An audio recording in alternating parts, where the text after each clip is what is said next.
இந்த ஞானத்தின் அபிஷேகம் அந்த யோசுவாக்குள்ள என்ன செஞ்சது இருந்துச்சு. எனக்குள்ளேயும் அந்த ஞானத்தின் அபிஷேகம் எனக்கு வேணும்.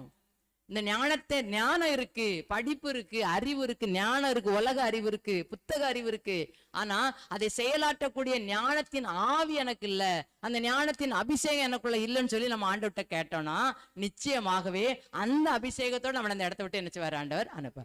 அந்த அபிஷேகம் நமக்குள்ள இருக்கும் பொழுதுதான் நாம் செய்கிற காரியங்கள் எல்லாம் என்ன செய்யும், வாய்க்கப்படும். நம்ம செய்கிற எல்லா காரியங்களையும் வாய்க்கப்படும். அபிஷேகத்தோடு இந்த இடத்த விட்டு நம்ம என்ன செய்ய போறோம், கடந்து போக போறோம். ஆண்டவரே, என் வாழ்க்கையில நாங்க என்ன காரியம் செஞ்சாலும் அந்த காரியம் என்ன செய்யணும், வாய்க்கப்படணும். நான் அந்த காரியத்தை சில நேரம் புத்தி இல்லாம செஞ்சுட்டு அந்த காரியம் நடக்கலன்னு சொல்லி நம்ம வருத்தப்படுவோம். அதனாலதான் ஆண்டவர்கிட்ட இன்னைக்கு கேட்க போறோம், இந்த ஞானத்தின் ஆவி எனக்கு தாங்க, இந்த ஞானத்தின் ஆவியோடு அபிஷேகத்தோடு நான் செய்யக்கூடிய காரியங்களை செய்து அந்த காரியம் வாய்க்க பண்ணுவதற்கு எனக்கு கிருபை செய்யுங்க. ஆமேன், ஆமேன்.